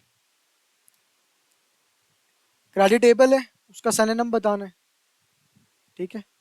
क्रेडिटेबल का मतलब होता है काबिल तारीफ। तो इसका सिनोनिम हो जाएगा एडमायरेबल। इसका मतलब भी सेम होता है, सेम। अब सेंटेंस कंप्लीशन का सवाल है, the child ran dash the room crime, ठीक है। अब जो बच्चा है वो कमरे के जो है वो अंदर दौड़ता हुआ जाता है रोने के लिए। अब यहाँ पे जो आप अंदर जा रहे हो ना, अब बहुत से बच्चे यहाँ पे इन लगा देते हैं। इन बेटा स्टैटिक्स के लिए, जब आप कोई बंदा रुका हुआ होता है ना, तब आप स्टैटिक के वर्क यूज़ करते हो, ठीक है। लेकिन यहाँ पे आप क्या कर रहे हो? बच्चा भागते हुए जा रहा है रूम में, तो वो रूम के अंदर जा रहा है भागते हुए, यानी कि वो बाहर से अंदर जा रहा है, यानी कि मूव कर रहा है।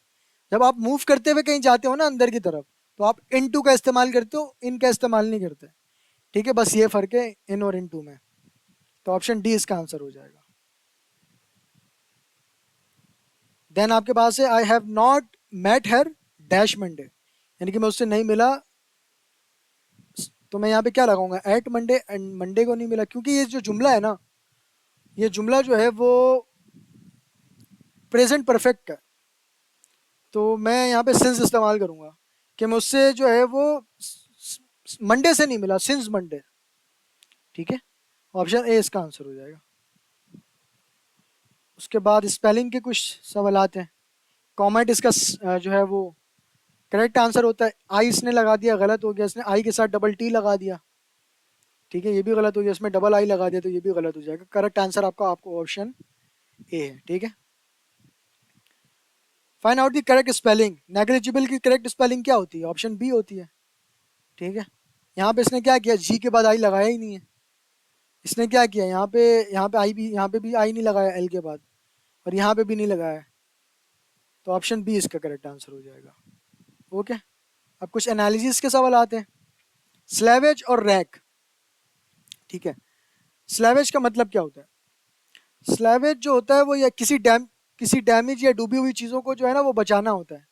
और रैक क्या है, यानी कि जैसे शिप रैक होता है ना, तो रिलेशन क्या हो गया, एक्शन है और ऑब्जेक्ट है। यानी कि स्लैविश किस पर होता है, रैक पर होता है ना। तो ये रिलेशन है आपके पास, एक्शन है और फिर ऑब्जेक्ट है। ऑप्शन देख लेते हैं। तो पहला ऑप्शन है ब्यूरेज टू रीजर, ट्रीजर, और ये क्या ऑप्शंस है यार। आई थिंक ऑप्शंस इसने गलत जो है वो एंटर कर दिया है। इसका आंसर जो होगा ना, वो लिख लो अपने पास। वो होगा एक्स क्या वेट, ठीक है, फिर रेशियो का साइन, और फिर रोइन। यानी कि एक्स के वेट भी क्या होता है, खोदना भी क्या होता है, रोइन पर किया जाता है। तो ये दोनों का सेम रिलेशन है। ओके, आगे चलते हैं। देन 135 है। इस पे कह रहा है चौक और ब्लैक बोर्ड। चौक से हम क्या करते हैं, ब्लैक बोर्ड पे लिखते हैं। इसी तरह ऑप्शन सी हो जाएगा आंसर, यानी कि पेन से हम पेपर पे लिखते हैं। अब नेक्स्ट हमारे पास रीडिंग पैसेजेस हैं, रीडिंग कॉम्प्रिहेंशंस, वो कर लेते हैं। In the south American rain forest abide the greatest arc boards on earth. यानी कि साउथ अमेरिका के घने बरसती जंगल में दुनिया की सबसे बेहतरीन जो आर्क बोर्ड्स रहते हैं वहाँ पे, ठीक है, यानी कि करतब दिखाने वाले। The monkey of the old world agile as they are can not hang by their tails. यानी कि ओल्ड वर्ल्ड के, यानी कि जो भी यूरोप, एशिया और अफ्रीका, यानी ओल्ड वर्ल्ड उसे कहते हैं, कि जो बंदर हैं चाहे कितने भी फुर्तीले क्यों ना हो, वो अपनी दुम के सहारे लटक नहीं सकते, ठीक है। It is only the monkey of the America that possess this skill. सिर्फ अमेरिका का बंदर ही ऐसा है जिसके पास ये सलाहियत है, जो इस तरह से लटक सकता है अपने दुम के सहारे। आगे कह रहा है they are called cebids and their unique groups includes, ये सारे ग्रुप्स के नाम है। यानी कि इन बंदरों को जो है वो सिबॉइड्स कहा जाता है, और इनके खास ग्रुप हैं। ग्रुप में ये सारे ग्रुप्स हैं, मरमोइट, ऑलमोक, ऐसा ये सारे ग्रुप्स के नाम है, हॉवल शामिल है, ठीक है। फिर आगे कह रहा है among these the star gymnast is the skinny intelligent and spider monkey. इन सब में से सबसे बेहतरीन जिमनास्ट दुबला पतला और बहुत ही अक्लमंद स्पाइडर मंकी होता है, ठीक है। Hanging head down like a trapeze artist from the loop of a liana, he may suddenly give a short swing, launch himself into a space, and scoring outward and downward score a 50 foot wide of air, lighting catch up above, on which he spied a shining berry. यानी कि जो जंगल की लंबी बैलें हैं, वो जो लंबी लंबी बैलें होती है ना दरख्तों से, बैलें हैं दोनों, तुम्हें समझ आ रही है नहीं आ रही, आप गूगल कर लेना। उर्दू में तो बैले कहते हैं, इंग्लिश में लियाना कहते हैं। जिसके मोस्टली आपने देखा होगा जिसके सहारे वो लटकते हैं। तो कह रहे कि जो गहरे जो है वो लटक रहे हैं, वो लियाना। और वो अचानक से हल्का सा जो है वो झूला लेता है वो बंदर, और फिर अपने आप को हवा में उछालता है, और लगभग 5 फुट तक जो है वो खुले जो है फासले को हवा में जो है वो तय करता है, ठीक है। यानी कि पहले झूला लेता है उस बैल से, और फिर अपने आप को उछालता है और तकरीबन 5 फुट तक ऊपर जाता है, ठीक है। और हवा में जो है 5 फुट तक जो फासला तय करता है, और नरमी से उस दरख्त पर उस शाख्स पर को जाके पकड़ लेता है जहाँ पे क्या है, बैरी है या जो फल है, ठीक है। आगे लिखा हुआ है no all monkey can match his leap for their arms are shorter, their tails untalented. कोई भी ओल मंकी उसकी जो है वो छलांग का मुकाबला नहीं कर सकता। कोई कोई भी जो है मंकी ओल है उसको उसका मुकाबला नहीं कर सकता इस मंकी से जो कि छलांग लगा रहा है, क्योंकि उनके जो बाजू होते हैं वो छोटे छोटे होते हैं, और उनकी जो दुम होती है वो भी जो है ना वो उसके लिए जो है वो माहिर नहीं होती। आगे लिखा हुआ है the marmosets smallest of the tribe, tough noisy hoodlums, they travel in the gangs, are also capable of leaps into space, but their landing are rough, smack against a tree trunk with arm and legs spread wide। ये भी एक type है उसकी ना, जो कि उछलता है। जो कह रहे हैं कि मार्मोसेट जो है, जो कि इस कबीले का सबसे छोटा बंदर है, ठीक है, वो भी और सख्त मिजाज है और शोर मचाने वाला बंदर है, और झुंड में जो है ना वो मोस्टली सफर करता है, ठीक है, ग्रुप में सफर करता है। वो भी हवा में उछलता है, छलांगे लगाता है, लेकिन लेकिन उनका जो उतरना है ना वो बहुत ही सख्त होता है, यानी कि वो अपने बाजू और अपने टांगों को फैलाकर जोर से जो है ना दरख्त पर जो है वो टकरा जाते हैं। अब नेक्स्ट हमारे पास क्वेश्चंस आ गए कि compare to the monkeys of the old world, American monkeys are, American monkeys क्या है? स्मॉलर है क्या? स्मॉलर था, छोटा था वो? नहीं, ऐसी तो कोई बात नहीं की है। क्या वो खामोश थे? नहीं। मोर डेक्स्टोरस थे ना, यानी कि ज्यादा जो है वो उनसे माहिर थे, फुर्तीले थे। तो ऑप्शन सी इसका आंसर हो जाएगा। ओके, नेक्स्ट पैसेज पे चलते हैं। नेक्स्ट पैसेज है हमारे पास, a critic of politics find himself driven to deprecate the power of the words while using them copiously in warning against their influence। यानी कि सियासत पर जो तनकीद करने वाला शख्स अक्सर खुद को अल्फाज की ताकत को कम अहमियत देने पर मजबूर पाता है, हालांकि वो दूसरों को उनके असरात से या खबरदार करने के लिए खुद जो है वो बहुत ही ज़्यादा जो है वो अल्फाज का यूज़ करता है, इस्तेमाल करता है। ठीक है, आगे कह रहा है, it is indeed in politics that their influence is the most dangerous, so that the one is almost tempted of which that they did not exist, and that society might be managed silently by insistent habit and ocular perception without this supervening babble of reports and argument and slogans। ठीक है, हकीकत में जो सियासत ही वो जगह है जहाँ अल्फाज का असर सबसे ज़्यादा खतरनाक होता है। ठीक है, डेंजरस होता है। इस वजह से जो इंसान का जो दिल चाहता है कि वो काश अल्फाज मौजूद ही ना हो। ठीक है, काश अल्फाज होते ही ना। और जो हमारा सोसाइटी है, हमारी जो सोसाइटी है, हमारा जो मुआशरा है, वो खामोशी से जो है ना सब सिर्फ फितरी एहसास को महसूस करता है। इंस्टिक्ट का मतलब होता है फितरी एहसास, आदत और आंखों से देखता। ठीक है, और उसको समझता अपनी सलाहियत को, और उसके ज़रिए इस दुनिया को चलाता बिना रिपोर्ट के बेहस और नारों के उलझन से जो है वो दूर होता। ठीक है, अब सवाल आ गया आपके पास, the author implies that critics of misuse language. बताना कि भाई ऑथर किस बात की तरफ इशारा कर रहा है। ठीक है, ऑप्शन ए है हमारे पास कि become fanatical on the subject, इस टॉपिक पर जो है वो दीवाने हो जाते हैं। नहीं, ऐसी कोई बात नहीं की पैसेज में। देन बी में कह रहा है are guilty of the criticise in other, हाँ ये बात की है कि दूसरों में जिस बात की तनकीद करते हैं और खुद भी उसकी जो है ना वो जिम्मेदार होते हैं। ये बिल्कुल पहली लाइन मैंने जो पढ़ के बताई है ये वही है, तो ऑप्शन बी इसका आंसर हो जाएगा।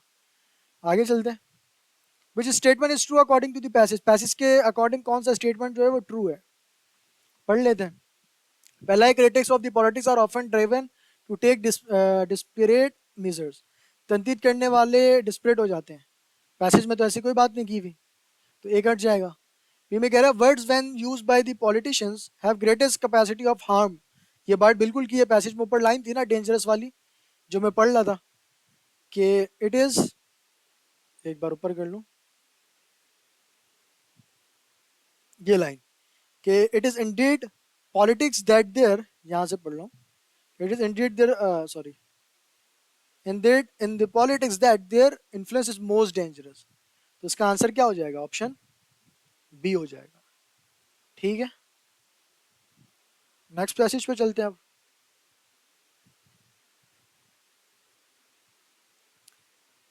नेक्स्ट पैसेज है हमारे पास कि home schooling is becoming more and more desirable because children do not have the burden of traveling to school and becoming exposed to other children's sickness and everything else that goes being in a crowded room। ठीक है, home schooling जो है यानी घर की तालीम दिन ब दिन जो है वो ज़्यादातर पसंद की जा रही है, क्योंकि बच्चों को स्कूल का सफ़र नहीं करना पड़ता। ठीक है, और ना ही वो दूसरे बच्चों की बीमारियों से जो है वो मुतासिर होते हैं। ठीक है, और जो एक क्लासरूम की जो भीड़ होती है उससे भी जो है वो बचे रहते हैं। ठीक है, भाई ये कह रहा है आगे, क्या आगे है कि there is also individual attention that the parent और tutor can give the student creating a better and more efficient learning environment. यानी कि इसके अलावा माँ बाप या ट्यूटर जो स्टूडेंट है उसको अलग से जो है मुकम्मल तवज्जो दे सकता है, जिससे तालीम का जो माहौल है वो ज़्यादा बेहतर हो सकता है और ज़्यादा जो है वो असरअंदाज इफेक्टिव हो सकता है, ठीक है, मौसर हो सकता है। क्वेश्चंस देख लेते हैं। क्वेश्चन है कि the author's condition for an effective learning condition is based on, क्या मतलब है? यानी कि ऑथर के नज़दीक जो बेहतर और मौसर तालीम किस वजह से? ऑप्शन है पहला फ्लेक्सिबल स्टैंडर्ड, तो ये बात तो नहीं की हुई पैसेज में, तो ये कट जाएगा। दूसरा है the closeness of the parent and a child, माँ बाप के बच्चों की कुर्बत यानी कि करीब आना, ऐसी भी कोई बात नहीं की है। सी में कह रहा है the reduction of travel time, travel time reduction ज़रूर होते हैं, इसमें ये बात की है पैसेज में, लेकिन ये इफेक्टिव लर्निंग का तो वो नहीं है ना, यहाँ पे तो इफेक्टिव लर्निंग पूछ रहा है। तो अगर आप स्कूल ना भेजो तो इफेक्टिव लर्निंग हो जाएगी, ट्रैवल ना करो तो इफेक्टिव लर्निंग हो जाएगी, नहीं ना। तो ऑप्शन सी भी कट जाएगा, बच गया ऑप्शन डी, तो ऑप्शन डी आंसर होगा। अब one on one learning experience, यानी कि टीचर और पेरेंट का स्टूडेंट से बिल्कुल जो है ना इंडिविजुअल पढ़ाना, इंडिविजुअल अटेंशन देना, इससे इफेक्टिव लर्निंग होती है। ठीक है, आगे चलते हैं। नेक्स्ट है हमारे पास, in many studies it was shown that student benefits in a classroom setting since the interaction and dialogue with the other student creating a stimulating learning environment। यानी कि बहुत से रिसर्च और स्टडीज़ में ये दिखाया गया है कि स्टूडेंट्स क्लासरूम का जो माहौल है ना उससे ज़्यादा फ़ायदा उठाते हैं, क्योंकि दूसरे स्टूडेंट्स के साथ बातचीत और उनसे इंटरेक्शन एक दिलचस्प और सीखने का जो है ना वो स्टिमुलेटिंग का मतलब होता है हौसला अफजाई करना, वो पैदा करता है, वो माहौल पैदा करता है। ठीक है, फिर the more student that are in the class the more diversity of the group and the more varied the feedback, यानी कि जितने ज़्यादा स्टूडेंट एक क्लास में होंगे उतनी ही ग्रुप में जो है ना वो मुख्तलिफ सोच और डाइवर्सिटी होगी। ठीक है, और उतना ही ज़्यादा मुख्तलिफ फीडबैक मिलेगा आपको। With a good teacher and a facilitator a classroom can be very beneficial for the students cognitive development. अगर टीचर और फैसिलिटेटर अच्छा हो तो क्लासरूम स्टूडेंट की जो जहनी कॉग्निटिव डेवलपमेंट है ना, ये जहनी सलाहियत है, वो बेहतर हो जाती है और तरक्की उसमें जो है ना वो तरक्की होती है, बढ़ती है। ठीक है, ये ओवरऑल पैसेज है। सवालात करते हैं। क्वेश्चन है हमारे पास, which of the following is not address in the passage two, कौन सा जो है जो वो पैसेज में नहीं किया है, बात नहीं किया है, एड्रेस नहीं किया है। पहला ऑप्शन है एडवांटेज ऑफ क्लासरूम, पैसेज की फर्स्ट लाइन है इंटरेक्शन एंड डायलॉग, तो ये डिस्कस हुआ है, तो ये तो नहीं करेंगे हम, हमें वो चूज करना है जो कि नहीं हुआ है। बी में कह रहा है कल्चरल डाइवर्सिटी, देखो डाइवर्सिटी का जिक्र हुआ है, कल्चरल डाइवर्सिटी का नहीं हुआ है। डाइवर्सिटी अलग चीज़ है और कल्चरल डाइवर्सिटी अलग चीज़ है, तो ऑप्शन बी इसका आंसर हो जाएगा। डाइवर्सिटी की बात हुई है लेकिन कल्चरल डाइवर्सिटी की बात नहीं हुई है। ठीक है, नेक्स्ट है हमारे पास, which criterion is the same in the home schooling and regular classroom schooling. अच्छा भाई, दोनों पैसेज के मुताबिक दोनों सिस्टम में कौन सी चीज़ कॉमन है ये बता देते हैं। आई थिंक जो है हेल्थ कंडीशन तो नहीं है, हेल्थ की कोई बात नहीं की, बर्डन ऑफ ट्रैवलिंग एक में किए एक में नहीं किए, और फीडबैक एक में किए एक में नहीं किए, लर्निंग एक्सपीरियंस किए, दोनों में लर्निंग एक्सपीरियंस हो रही है।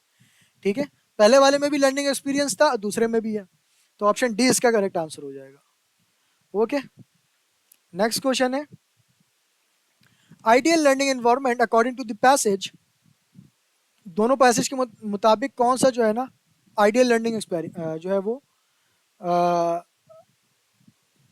इन्वायरमेंट है। ठीक है, तो पहला है हमारे पास ऑप्शन ट्रैवल ऑन वीकेंड, तो ये बात तो नहीं होगी, ये कट जाएगा। बी में कह रहा है टीचर ओकेजनली इंडिविजुअली, ये भी नहीं होगा, इंटरेक्शन मिसिंग हो गया इसमें। सी में कह रहा है interaction with other student home schooling, तो सी भी है लेकिन पैसेज ने नहीं कहा ये बात। ठीक है, तो ये भी नहीं होगा। डी में कह रहा है split learning between home and school, यानी कि कुछ लर्निंग घर पर होगी कुछ क्लासरूम में होगी, तो ये बात बिल्कुल ठीक है, तो ऑप्शन डी इसका करेक्ट आंसर हो जाएगा। ठीक है, एक और पैसेज है, ये भी कर लेते हैं।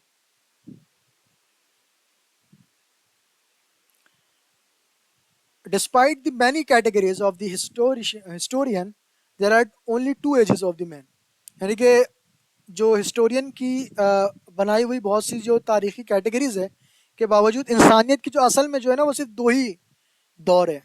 ठीक है, the first age is the age of war, यानी कि जो पहला दौर है वो जंग का दौर है।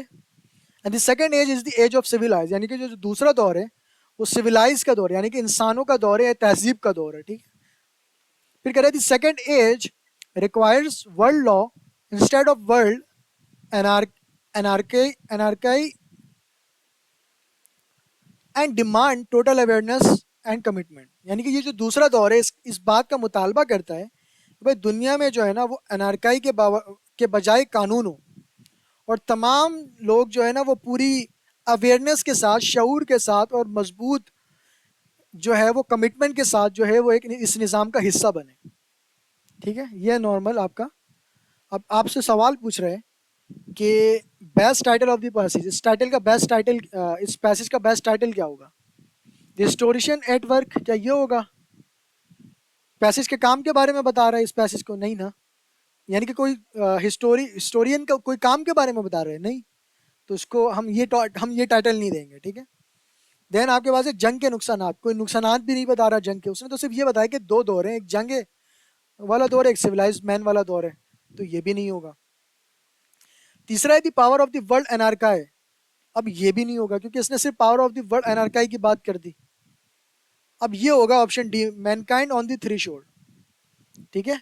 यानी कि इंसानियत एक नए दौर के दहलीज या थ्रेशोल्ड पर खड़ी है। तो ऑथर जो है सिविलाइजेशन की तरफ जो है वो बढ़ने की बात कर रहा है ना, तो ये सबसे बेहतर टाइटल है। अब इसी पैसेज का नेक्स्ट क्वेश्चन है कि ऑथर्स एटीट्यूड टुवर्ड्स सिविलाइजेशन, ठीक है। ऑथर्स का क्या एटीट्यूड था थ्रू जो है वो सिविलाइजेशन की तरफ? तो आई थिंक इसका ऑप्शन हो जाएगा ए, लिमिटेड होप, यानी कि ऑथर को उम्मीद उम्मीद थी, लेकिन वो कुछ शर्तों के साथ ही या शरीयत के साथ ही, आप ये कह सकते हो, ठीक है। तो ऑप्शन ए इसका करेक्ट आंसर हो। अब नेक्स्ट क्वेश्चन पे चलते हैं। नेक्स्ट क्वेश्चन हमारे पास एनालिसिस का है, ठीक है। पहला पढ़ते हैं, नाइफ और कट। अब नाइफ किस काम के लिए यूज होता है? कट करने के लिए यूज होता है। तो रिलेशन क्या है इनके दरमियान? नाइफ एक टूल है और उसका रिलेशन उससे क्या, उसका फंक्शन है, यानी कि काटना, उसका काम, ठीक है, ये रिलेशन है। तो इसका आंसर क्या होगा? ऑप्शन डी, ड्रिल और होल। तो ये एक टूल है ड्रिल, और उससे हम होल करते हैं, ये उसका एक्शन है, ये उसका फंक्शन है, ठीक है। आगे चलते हैं, आयरन और ब्लैक स्मिथ। अब ये रिलेशन क्या है? ब्लैक स्मिथ कहते हैं हम लोहार को, ठीक है। तो ब्लैक स्मिथ किस चीज़ पर काम करता है? आयरन पे काम करता है, लोहे पर काम करता है। तो इसका आंसर हो जाएगा सी, क्ले और पॉटर, ठीक है। पॉटर हम कहते हैं, तो पॉटर किस मटेरियल से काम करता है? क्ले से काम करता है, तो सेम रिलेशन है, ठीक है। जो पॉट बनाता है उसको कहते हैं पॉटर। देन आपके पास फिश और स्केल्स हैं। फिश की बॉडी पर स्केल्स होते हैं, तो ऑप्शन ए तो होगा नहीं, बुक के बॉडीज पे कोई पेपर नहीं होता, ऐसा कोई रिलेशन। स्नैक के बॉडी पे फ्रैंक्स नहीं। सी हो जाएगा, बर्ड्स की जो बॉडी पे जो होता है ना वो फेदर्स होता है, ठीक है। देन आपके पास नेक्स्ट है नोज और स्मेल, ठीक है। तो नोज से हम स्मेल कर सकते हैं, तो हम टंग से स्पीक कर सकते हैं, बोल सकते हैं, तो ये भी सेम रिलेशन है, ओके। नेक्स्ट है हमारे पास कोलाज और इमेजेस, ठीक है। कोलाज और इमेजेस का क्या सीन है कि कोलाज जो है वो बहुत सारी इमेजेस से मिलकर बना हुआ होता है ना। तो इसका जो करेक्ट सिमिली होगा वो क्या होगा? ये हो जाएगा ऑप्शन बी, मेडली और सॉन्ग। यानी कि बहुत सारे, एक सॉन्ग एक होता है, और जब बहुत सारे सॉन्ग्स मिल जाते हैं तो वो बन जाता है मेडली। यानी कि मेडली होता है सॉन्ग्स का कलेक्शन। जिस तरह इमेज जो होता है, इमेजेस जो होता है वो कोलाज का कलेक्शन होता है, वो सॉरी, जिस तरह कोलाज जो है वो इमेजेस का कलेक्शन होता है, उल्टा कह रहा हूँ। आगे चलते हैं, विच of the following is correctly spelled, इनमें से कौन सा जो है वो करेक्ट स्पेलिंग है? तो ऑप्शन सी इसका करेक्ट स्पेलिंग है, ठीक है। यहाँ पे एच इस्तेमाल नहीं किया इसने, यहाँ पे भी इसने एच इस्तेमाल नहीं किया है, यहाँ पे इसने एच इस्तेमाल किया है तो यहाँ पे ई का इस्तेमाल कर दिया, आई इस्तेमाल होगा, ठीक है। तो करेक्ट आंसर हो जाएगा आपके पास ऑप्शन सी। यहाँ पर जो है वो पेपर मुकम्मल हो गया है, और आज का जो मेरा गोल था कि नस के previous year papers English section पर एक डिटेल्ड वीडियो बनाई जाए, वो अल्हम्दुलिल्लाह अभी मुकम्मल हो गई है। और उम्मीद करता हूँ कि ये वीडियो आप सब के लिए बहुत ही ज़्यादा हेल्पफुल रही होगी। अगर आपको वीडियो पसंद आई है और इससे कुछ सीखने को मिला है तो इस वीडियो को लाइक ज़रूर कीजिएगा, चैनल को सब्सक्राइब ज़रूर कीजिएगा। मिलेंगे इंशाल्लाह नेक्स्ट वीडियो में। अपना ख्याल रखिएगा। अल्लाह हाफिज़।